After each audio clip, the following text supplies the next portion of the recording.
দাদুর মুখে মুখে তক্ক করায় পারুলকে কঠিন শাস্তি দিল দাদু। ভয় পেয়ে গেল রায়ান। হ্যাঁ বন্ধুরা, এমনটাই দেখা যাবে।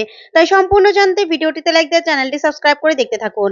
গল্পের শুরুতেই দেখা যাবে পারুল রাকাকে বলতে থাকে, না, ওই ছেলেকে আমরা কিছুতেই ছেড়ে দেব না, কিছুতেই না। ও তোমাকে রিজেক্ট করবে কি? তুমি ওকে রিজেক্ট করবে, তুমি। তখনই এই বলেই রাকাকে নিয়ে পারুল আবার সেই দেবজ্যোতির ঘরে যেতে চায়। তখনই রায়ান বলতে থাকে, পারুল, ওরা তো দরজা বন্ধ করে দিয়েছে। তখন পারুল বলতে থাকে, তাতে কি হয়েছে? তাতে কি হয়েছে? দরজা বন্ধ করেছে বলেই কি ও বেঁচে যাবে? না, কিছুতেই বাঁচতে পারবে না ও। ওকে আমি এমন উচিত শিক্ষা দেব না, ওর মুখে একদম ঝামা ঘষে দেবো। কারণ ও আমাদের রাকাকে কি রিজেক্ট করবে? ওকে এবার আমাদের রাকা ছুঁড়ে ফেলে দেবে। ও কি ভেবেছিল ও ছেলে হয়ে একটা ভালো চাকরি পেয়ে ও জিতে গেছে? না, সেটা কিছুতেই হতে পারে না। এই বলে পারুল রাকাকে নিয়ে আবারও দেবজ্যোতিদের বাড়িতে যায়। তখনই দেবজ্যোতির মা আবার দরজাটা খুললেই পারুল গিয়ে দেবজ্যোতিকে মারতে থাকে। তখন দেবজ্যোতি বলে, এত বড় সাহস আপনার, আপনি আমার গায়ে হাত তুললেন? এই বলেই পারুলের গায়ে হাত তুলতে গেলেই রায়ান গিয়ে হাতটা ধরে ফেলে আর বলতে থাকে, তোর এত বড় সাহস, তুই এত বড় একটা অন্যায় করে আবার আমাদের গায়ে হাত তুলতে চাইছিস? তোকে এত বড় সাহস কে দিয়েছে? এই বলে দেবজ্যোতিকে অনেক মারতে থাকে রায়ান। তখনই দেবজ্যোতির মার বাবা বলতে থাকে, কি করছো তোমরা, কি করছো এগুলো? তখন পারুল বলতে থাকে, আপনার ছেলেকে যদি আপনারা শুরু থেকে শিক্ষা দিতেন না, তাহলে এই দিনটা আসতো না। আপনার ছেলেকে আপনারা মানুষই করতে পারেননি। তার জন্যই তো একটা মেয়ের মন এভাবে ভাঙতে পারলো। মেয়েটার ভালোবাসাকে তুচ্ছ বলে মানতে পারলো। একটা চাকরি পেয়ে আপনার ছেলে, ছি ছি ছি, লজ্জা করছে আমার, মানুষ এতটা লোভী হতে পারে। আপনারা আপনার ছেলেকে শিক্ষা দিতে পারেননি। সেই জন্যই তো আপনার ছেলে একটা লোভী তৈরি হয়েছে। যে শিক্ষাটা আপনি দিতে পারেননি, সেই শিক্ষাটা আমরা দিয়ে গেলাম। এই বলেই পারুল, রায়ান আর রাকা সেখান থেকে দেবজ্যোতিকে ইচ্ছে মতো মেরে বেরিয়ে চলে আসে। তখন রাকা খুব কষ্ট পেতে থাকে। ওইদিকে দেখা যাবে রায়ানের বাবাকে রায়ানের মা বলতে থাকে, তুমি এই বয়সেও তোমার ছেলে বৌমাদের সামনে বাবার হাতে মার খাচ্ছ? কিচ্ছু বলতে পারলে না? কিচ্ছু বলতে পারলে না তুমি? তখনই রায়ানের বাবা বলতে থাকে, আমি কি বলবো বলো তো? তখনই রায়ানের মা বলতে থাকে, কেন? পারুল ওইটুকু একটা মেয়ে, বাবার মুখে মুখে সত্যি কথাটা বলতে পারলো, আর তুমি বলতে পারলে না? তখনই রায়ানের বাবা বলতে থাকে, তাহলে তুমি কেন বলতে পারলে না? তুমি কেন চুপ ছিলে? হ্যাঁ, তুমি কেন চুপ করেছিলে? তখনই রায়ানের মা বলতে থাকে, আমি না হয় পরের মেয়ে, তুমি তো তোমার বাবার সন্তান। তাহলে তোমার বাবা ঠিক করলো না ভুল করলো? বলতে পারলে না সত্যি কথাটা মনে যা ছিল? বলতে পারলে না?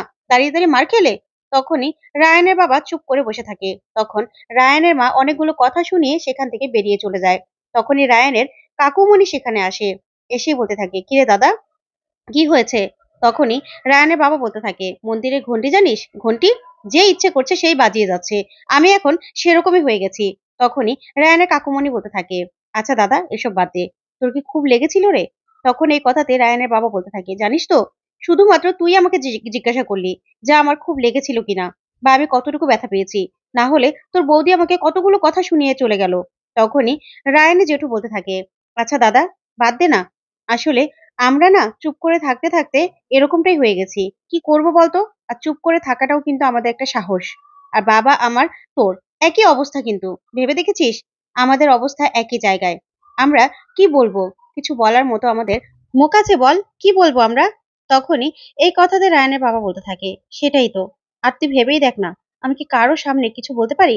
না তোর বৌদির সামনে, না আমার ছেলে মেয়েদের সামনে। কারো সামনে কি কিছু বলার মুখ আছে আমার? বাবার সামনেই বা কি বলবো? চুপ করে থাকবো না, কি করবো বলতো? তখনই রায়ানের কাকুমণি বলতে থাকে, থাক না দাদা, এসব কথা বাদ দে। জামাটা উঠাতো, দেখি কতটুকু লেগেছে, মলমটা লাগিয়ে দিই। তারপরে মলমটা লাগাতে লাগাতেই বলতে থাকে, আচ্ছা কত বছর পরে আবার বাবার হাতে মার খেলি? তখনই রায়ানের বাবা বলতে থাকে, প্রায় 35 বছর পরে। তখন এই কথা বলে বলতে থাকে, জানিস তো, এখন রায়ানের মা দেখছি তো পারুলকে নিয়ে খুব নাচানাচি করছে। এখন পারুলও নাকি আমার থেকে বেশি সাহসী, বাবার মুখে মুখে কথা বলতে পারছে। অথচ দেখ, দুদিন আগেও মেয়েটাকে কত দুচ্ছাই করেছে। এই বাড়ি থেকে তাড়ানোর জন্য এই বাড়ির সবাই কত কি না করেছে। আমি জানি তো। এখন মেয়েটাকে আবার দেখবে এই ভালোবাসা থাকবে না তো। কাজ ফুরোলেই আবার মেয়েটাকে দুচ্ছাই করে তাড়ানোর চেষ্টা করবে। আমি ওদের চিনি তো। কাজের সময় কাজী, কাজ ফুরোলে পাজি। সবগুলোকে আমি চিনি। তখনই রায়ানের কাকুমণি বলতে থাকে, আচ্ছা ঠিক আছে দাদা, এসব কথা বাদই দে। যা হচ্ছে হতে দে না। যদি সবকিছু ঠিক হয়ে যায়। আর তাছাড়া রাকার রাকার পছন্দের ছেলেকে ওরা আনতে পারলো নাকি সেটাও তো দেখতে হবে। ওরা তো গেল আনতে। তখনই সেখানে মল্লার চলে আসে। এসে বলতে থাকে, বাবা।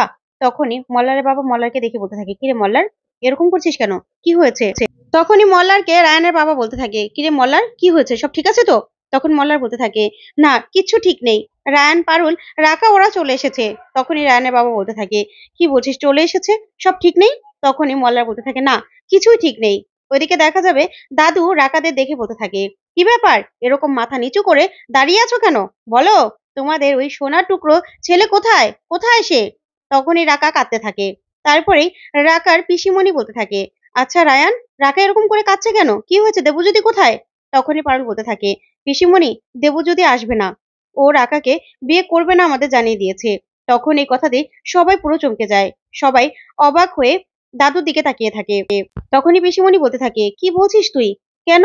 কেন করবে না? তখন রাকা বলতে থাকে, জানো তো, আমি তো সবার মতো অত সুন্দর নই, তাই আমাকে রিজেক্ট করে দিয়েছে। ও তো ভালো চাকরি পেয়েছে, তাই ও অন্য মেয়েকে বিয়ে করবে। যা শুনে দাদু হাসতে থাকে আর বলতে থাকে, দেখেছো, দেখেছো তোমাদের পছন্দ করা ছেলের কি অবস্থা? আমি না তোমাদের থেকে দুনিয়াটা বেশি দেখেছি। বড় খোকা, তুমিও তো চেয়েছিলে তাই না, তোমার মেয়ে প্রেম করছে যার সঙ্গে তাকে বিয়েটা করো। এবার দেখেছো দুনিয়াটা আমি বেশি দেখেছি কিনা? আমি না ওই ছেলেটাকে দেখেই বলে দিয়েছিলাম যে ওটা একটা মেরুদণ্ডহীন ছেলে। আর সেই ছেলের জন্যই তোমরা এতটা লড়াই করলে। কি পারুল দিদি, এখন এখন তোদের পছন্দের পাত্র কোথায়? তখনই পারুল মাথা নিচু করে দাঁড়িয়ে থাকে, কিছুই বলতে পারে না।